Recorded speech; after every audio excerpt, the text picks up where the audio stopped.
สบายดีคลิปนี้ก็สิมาสอนวิธีใช้พี่โบรีเทสเมนต์เป็นจุดกลับโตหรือจุดพักโตของราคา 61.8 และ 88.7 ที่เราใช้ประจำก่อนเราจะมาตีพี่โบได้เราก็มาหาจุดต่ำสุดของราคาและจุดสูงสุดของราคานี่ก่อนตัวอย่างคือตัวนี้เป็นกราฟทองคำจุดต่ำสุดก็คือสิแม่นราคานี้ 4,305 แล้วก็เป็นจุดสูงสุด 4,441 นี่ก่อนท่านจะมาตีพี่โบเฮาก็มาเอาอยู่นี่อยู่เครื่องมือตัวนี้บอนนี้แล้วก็มาเพิ่มวัตถุตัวนี้มาเลื่อนหาพี่โบแนนซี่รีเทสเมนต์เป็นตัวนี้จำมาเลยแล้วเฮาก็มาตีพี่โบมากลางพี่โบแต่จุดลุ่มนี่ขึ้นมาเทิงนี่ตัวอย่างก็สิมาจำมาแล้วก็ลากขึ้นมาเลยเอาลอยมาไว้จุดลุ่มนี่ให้เส้นลอยอยู่ปลายสายเลยแล้วตัวนี้ก็ปลายสายคือกันเป็นจุดสูงสุดเราจะเห็นบอลกลับโตก็คือ 61.8 แม่นจุดนี้ราคาทองคำปัจจุบันเราก็มีแต่เพียงมารอบ่ายอยู่จุด 61.8 นี่บางเทื่อมันก็สิบ่ตรงเป๊ะตัวนี้ก็คือกลายลงมาหน่อยนึงถ้าเป็นไปได้ให้เบิ่งดีมานซัพพลายเสร็จเติมจุดดีมานก็คือเป็นตัวนี้จุดที่แข็งแรงที่เป็นกราฟเบรกขึ้นไปบางเทื่อมันก็สิบ่กลับอยู่ 61.8 บางเทื่อก็เลยลงมา 88.7 ตัวนี้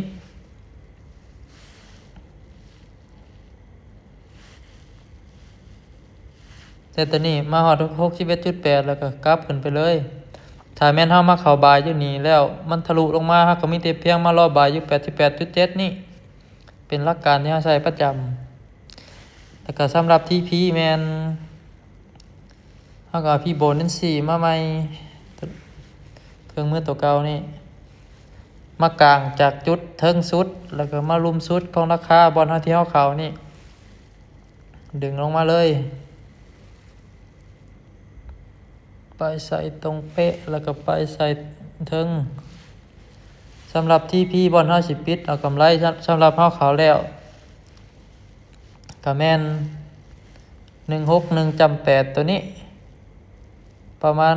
4,497 หรือว่าอยากมาปิดอยู่112หรือ127นี่ก็ได้ประมาณนี้ไปใส่ตัวนี้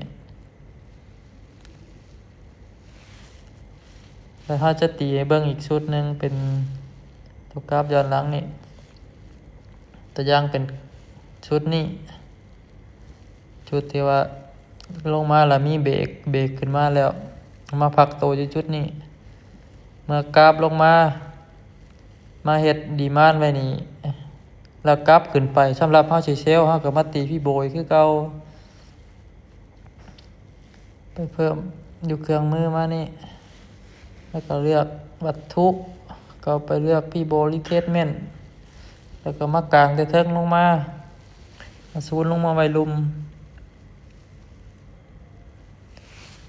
ให้ตรงไปใส่เป๊ะนี่สำหรับเฮาสิเซลเฮาก็มาเข้าเซลอยู่จุดนี้ 61.8 คือเก่านี่แล้วก็เบิ่งซัพพลายใส่นำประกอบจากการตืมเพื่อเป็นจุดแข็งแรงในการเข้าเซลล์คือตัวนี้นี่สิขึ้นมาฮอด 61.8 แล้วบ่กลับตัวเทื่อบางเทื่อก็สิกลับขึ้นไปประมาณ 1,000 จุดหรือ 1,500 จุดคือตัวนี้นี่ขึ้นมาประมาณ 1,500 จุดบางเทื่อขึ้นมาถ้าจุดนี้บ่กลับตัวแม่นเฮาก็มาเซลล์อยู่พี่ 88.7 นี่ตัวนี้ก็มีซัพพลายคือกันนี่ตัวนี้ก็เป็นจุด TP เดี๋ยวเอามาสิมากลางจุด TP เอ พี่โบนั่นสีมาคือเก่า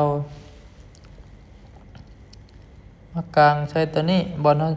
ไปใส่ลุ่มก็ไปใส่บอลเฮาเซลนี่161จำ8นี่ปกติทีพีเฮาต้องอยู่นี่คือตัวนี้นี่ลงมาฮอดแต่11127นี่ถ้าว่าลงมาฮอด100เฮาก็สามารถทีพีได้แล้วควรทีพีนี่อยู่จุด 100% นี่แล้วก็มา127จุดที่2จุดที่3นี่แม่น161จับ8แต่จุดนี้นี่ลงมาบ่ฮอดลงมาแต่127เพียงเท่านี้ก็กำไรแล้วคลิปนี้ก็สิจบเพียงเท่านี้ถ้าว่าบ่เข้าใจหยังก็สามารถทักมาหาทาง WhatsApp ถามทาง WhatsApp ได้เลยหรือว่าเพจ Facebook เฮาได้ขอขอบใจ